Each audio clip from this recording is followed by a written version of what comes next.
Sebelum nonton, jangan lupa subscribe. Subscribe itu gratis. Gratis, guys. Kenapa Shanks, seorang Yonko dan mantan kru Raja Bajak Laut Goldie Roger, tidak secara aktif mengejar One Piece adalah salah satu misteri terbesar di One Piece. Ada beberapa alasan kuat dan teori yang muncul dari alur cerita. Dia sudah mengetahui kebenaran tentang dunia. Shanks adalah anggota termuda dari kru Goldie Roger yang berhasil mencapai Laugh Tale, pulau terakhir di Grand Line, dan menemukan One Piece.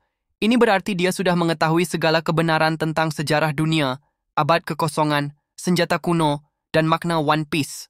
Tidak perlu mencari lagi, karena dia sudah tahu tidak ada alasan baginya untuk mencari One Piece seperti bajak laut lainnya. Dia sudah menemukannya dalam arti mengetahui rahasia yang terkandung di dalamnya. Melindungi kebenaran. Daripada mengejarnya, Shanks mungkin memiliki peran untuk menjaga atau memandu agar rahasia ini tidak jatuh ke tangan yang salah atau terungkap terlalu cepat, terutama oleh pemerintah dunia. Bukan dia yang ditakdirkan. Setelah kembali dari Laugh Tale, Roger mengatakan bahwa dia terlalu cepat, mungkin karena sakitnya, untuk membawa fajar dunia, dan bahwa seseorang akan datang nanti yang akan mewarisi keinginannya. Menunggu Joy Boy baru. Shanks mungkin percaya bahwa ada seseorang yang ditakdirkan untuk menjadi Joy Boy baru dan membawa perubahan besar ke dunia. Peran Shanks mungkin adalah menemukan dan memandu orang itu, bukan menjadi orang itu sendiri. Luffy sebagai pilihan. Keyakinannya pada Luffy bahkan sejak awal di desa Fuchsia dan keputusannya untuk mempertaruhkan lengannya serta mewariskan topi jerami kepada Luffy menunjukkan bahwa ia melihat potensi besar dalam diri Luffy sebagai orang yang ditakdirkan. Terungkapnya bahwa Gomu Gomu no Mi sebenarnya adalah Hito Hito no Mi, model Nika, buah Joy Boy sebelumnya, semakin menguatkan teori ini. Shanks mungkin mencuri buah itu untuk memastikan ia tidak jatuh ke tangan yang salah dan takdir menuntunnya ke Luffy.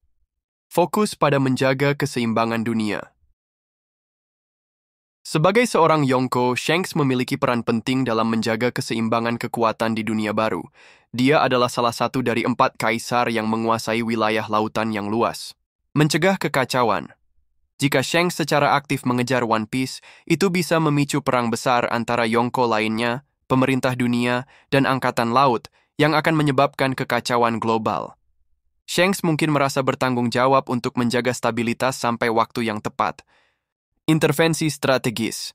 Dia hanya akan bertindak jika ada sesuatu yang sangat mengancam keseimbangan atau orang yang ia pedulikan, seperti menghentikan Kaido dari mencegat Whitebeard di Marineford atau menghentikan perang itu sendiri.